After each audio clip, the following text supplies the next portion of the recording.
어디로 가든지 이기게 될 것입니다. 우리의 대적은 이제 언급조차 되지 않을 정도로 무너질 것입니다. 우리가 주의 이름으로 나가는 자리에 승리가 분명히 있습니다. 블레셋입니다. 언제나 이스라엘을 괴롭혔던 나라입니다. 이제 더 이상 1절에 등장한 블레셋은 다윗의 그리고 이스라엘의 위협이 되어지지 못합니다. 마치 예수님께서 뱀의 머리, 즉 사단의 권세를 상하게 함으로 말미암아 그것이 있는 것처럼 보여도 군사적으로는 힘을 쓰지 못하는 것처럼 블레셋은 이제 그 힘을 상실해 버리고 하나님의 땅에서 무너진 존재로 서게 됩니다. 우리의 삶에도 우리의 대적과 우리를 위협하는 것들이 예수님의 이름으로 무너진 줄로 믿습니다. 여러분 두려워하지 마시고 나가시기를 소망합니다. 그렇다면 이제는 주님의 승리가 확실하다면 방어를 해야 할 때가 아니라 확장을 생각해야 할 때라는 것입니다. 블레셋의 위협이 사라졌고 더 이상 블레셋과 전쟁할 이유가 없어졌습니다.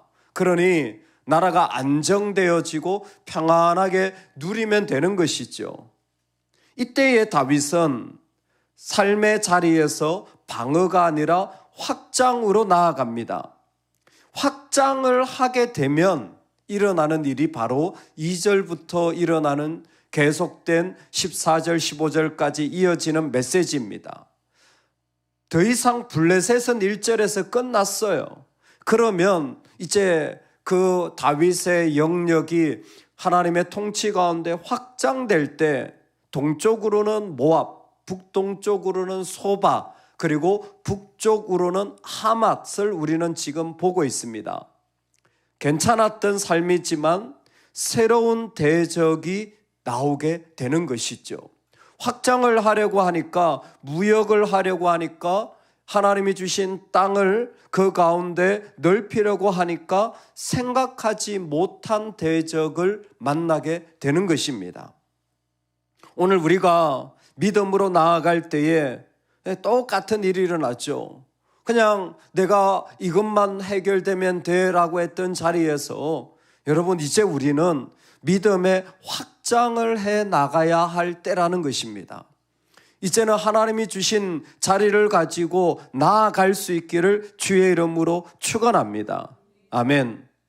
한 번 더 강조합니다. 이렇게 대적들하고 싸우려고 하고 심지어 내가 소망을 가지고 성전을 지으려고 하는 것보다 더 중요한 자리가 있다라는 거예요. 아니 내가 성전을 지으려는 것도 두 번째로 밀려나는 자리가 있어야 되는 거예요. 그거 중요하지 않게 되어지는 자리, 하나님과 나와 오롯이 약속을 세워가는 자리, 7장의 자리가 반드시 필요합니다.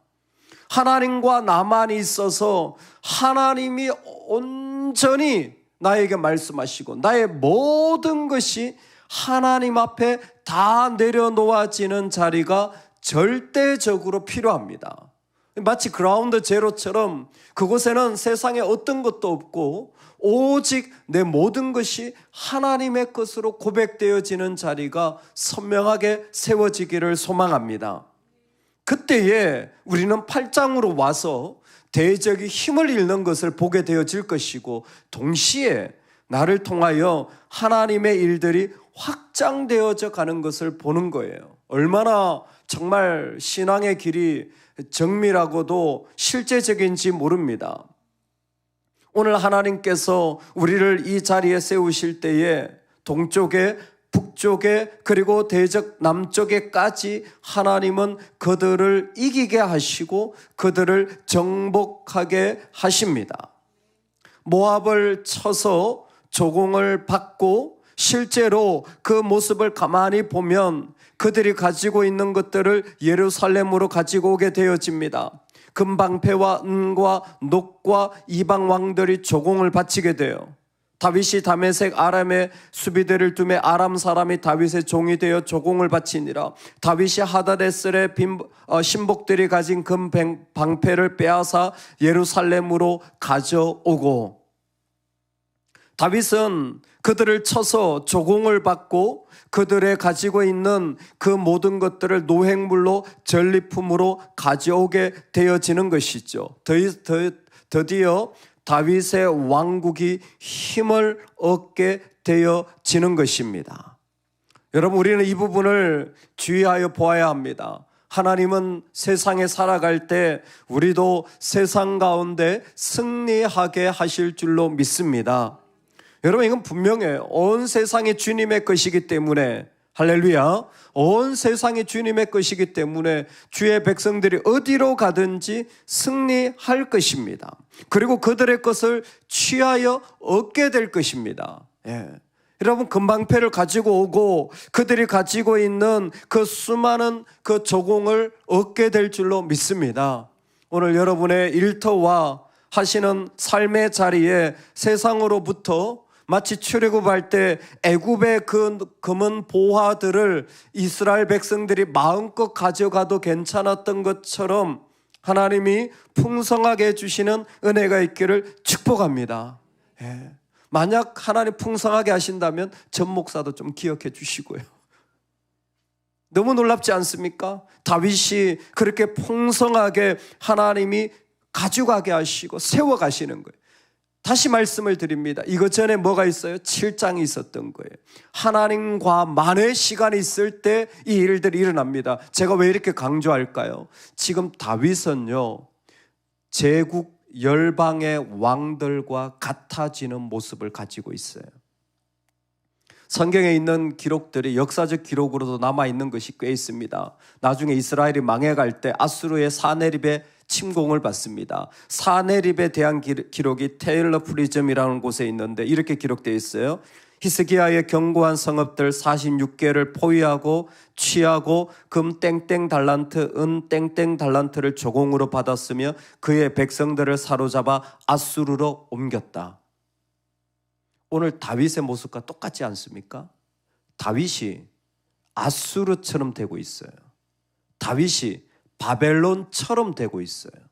그러니까 열국의 왕들처럼 정복하고 조공받고 빼앗아서 예루살렘까지 가지고 오고 있는 거예요.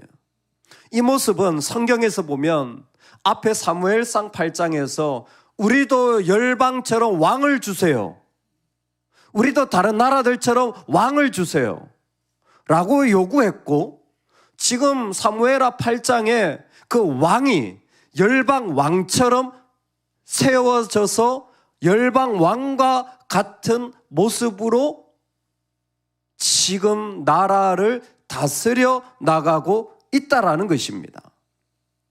여러분은 어떻게 생각하십니까? 세상에서 세상 사람들처럼 취하고 벌고 가지게 되어질 때에 긴장감이 생기지 않습니까?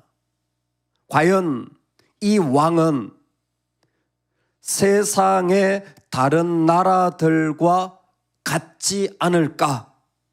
이스라엘도 다른 나라들과 똑같은 길을 걸어가는 것 아닌가라는 두려움과 질문과 긴장감이 있어요.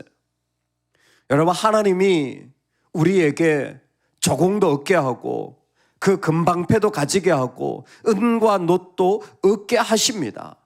이건 죄가 아니에요.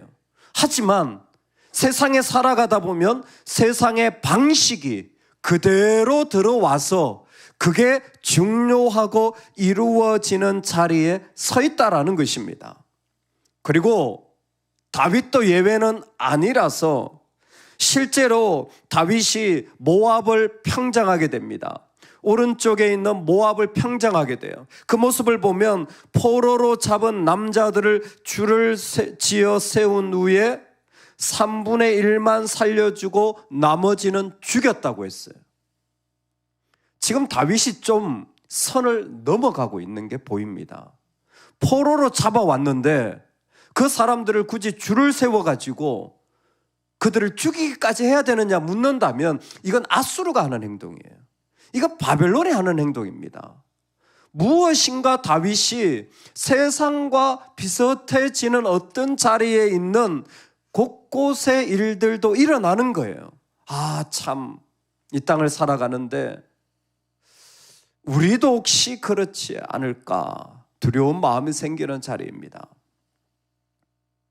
오늘 우리는 여기에 우리가 세상과 다른 한 가지 결정적인 차이를 가지게 됩니다. 따라서 합시다. 여호와께서 어디로 가든지 이기게 하신다. 핵심은 여호와께서요. 이게 유일한 차이예요. 세상과 우리의 유일한 차이는 여호와께서요. 우리 6절 말씀인데요. 다메섹 아람을 이기고 나서 하나님이 주시는 메시지예요. 우리 한 번만 읽어보겠습니다. 다윗이 다메섹 아람의 수비대를 두매 다윗의 종이 되어 조공을 바치니라. 다윗이 어디로 가든지 여호와께서 이기게 하시니라. 아멘. 이 말씀은 사실 14절에도 한 번 더 반복되어서 다윗이 에돔의 수비대를 두되 온 에돔의 수비대를 두니 에돔 사람이 다 다윗의 종이 되니라. 다윗이 어디로 가든지 여호와께서 이기게 하셨더라. 아멘. 여러분, 우리에게 하나님의 보좌가 선명하기를 소망합니다. 우리도 일하고 우리도 얻게 되고 우리도 그 가운데서 취하게 되는 일들이 있어요. 그러나 우리가 다른 유일한 한 가지는 겉모습이 때로는 저게 믿는 사람의 모습인가 의심이 가고 또 그것이 아닐 수도 있는 자리들도 있을 수 있습니다. 그러나 그 겉모습이 아니라 그 안에 있는 본질, 그 승리의 원인은 전혀 다른 곳에 있다는 거예요. 하나님 그 얘기해 주고 싶은 거예요. 다윗의 이야기 속에 다윗이 모압을 이기고 다윗이 아람을 이기고 다윗이 하맛을 이겨요. 이기는데 세상 왕과 다른 이유가 하나 있다는 거예요. 세상 왕은, 아수르 왕은, 바벨론의 왕은, 아람의 왕은 내가 이겼다요. 내가 이겼다요. 근데 다윗은 여호와께서 이기셨다는 거예요. 여러분, 오늘 한 발자국만 비켜서시기 바랍니다. 한 발자국만 비켜서시기 바랍니다. 어떻게 해요? 이렇게. 그냥 한 발자국만 오면 돼요. 한 발자국만 비켜서십시오. 왜? 주님이 다스리셔야 되니까. 주님이 다스려야 되니까. 가만히 내가 서 있잖아요. 이거 내 싸움이고 이기면 내가 이긴 거예요. 그리고 전부 내 것이에요. 그런데 하나님 앞에 한 번만 뒤로 물러서십시오. 한 번만 뒤로 물러서면 하나님 보좌에 앉으시는 거예요. 하나님의 것이에요. 하나님이 승리한 거예요. 다윗은 그 삶의 하나님과의 약속 속에서 이제는 분명하게 알았어요. 오랜 시간 광야 생활을 통하여 헤브론에 7년을 보내면서 그는 분명히 배워가는 거예요. 세상의 싸움을 누구보다 치열하게 하고 누구보다 쉽지 않게 살아가지만 그러나 그는 항상 뭐예요? 물러서는 자예요. 한 발자국 뒤로 물러서는 자예요. 여러분, 이게 신앙생활이에요. 이게 교회 생활이에요. 이게 세상을 살아가는 거예요. 누가 강하게 얘기하고 누가 뭐라고 얘기할 때 여러분 한 발자국 뒤로 물러서십시오. 왜? 주님이 다스려야 되니까. 내 마음을 뒤로 한 발자국만 물리세요. 주님이 다스리셔야 됩니다. 보좌에 주님이 앉으셔야 됩니다. 막 내가 하고 싶은 말이 막 많아요. 내가 막 그 가운데 막 내 감정이 있어요. 여러분 뒤로 물러서십시오. 그러면 여호와께서 이기게 하십니다. 할렐루야. 어디로 가든지 하나님이 이기게 하십니다. 이게 바로 우리 안에 있는 축복이에요. 그때 하나님은 우리를 통하여 하나님의 통치를 그분의 보좌에서 이 땅 가운데 마음껏 흘려보내는 거예요. 여러분, 우리가 이 복을 누릴 수 있길 소망합니다. 세상에 뭐 좀 취한 거 가지고 우리는 부러워할 거 하나도 없어요. 하나님이 하실 때는요, 누구도 하지 못했던 생명을 일으키고 구원을 일으키고 하나님의 나라를 하나님이 전진해 나가실 줄로 믿습니다. 그건 우리의 상상과는 비교도 할 수 없는 일들을 하나님이 그 가운데 막 세워가는 거예요. 하나님 막 놀랍게 일으켜 가시는 거예요. 언제? 우리가 그 전쟁에 수고를 다 하지만 내가 한 발자국만 뒤로 물러서면 그곳은 주님의 통치의 자리, 여호와께서 어디로 가든지 이기게 하시니라. 그래서 우리의 비문에 하나님이 이기게 하신 자, 이렇게 세워지면 좋겠어요. 우리가 읽고 있는 이 본문은요, 사실 시대적으로 적어놓은 게 아니에요. 이게 마치 기념비 같은 본문이라는 별명이 있습니다. 즉 다윗이 전쟁할 때마다 누구와 싸웠고 누구와 싸우고 이걸 딱 정리를 해놓은 거예요. 이게 기념비죠. 그때에 하나님이 하시는 말씀이 뭐냐면 하나님이 이기게 하셨다. 하나님이 이기게 하셨다. 하나님이 이기게 하셨다. 내가 우리 엄마를 보니까 하나님이 이기게 하셨다. 하나님이 이기게 하셨다. 할렐루야. 하나님이 이기게 하셨다.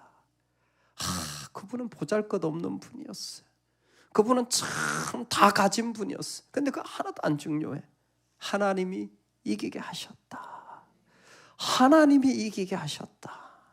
오늘 우리 삶에 하나님이 나를 이기게 하십니다. 하나님이 나를 이기게 하십니다.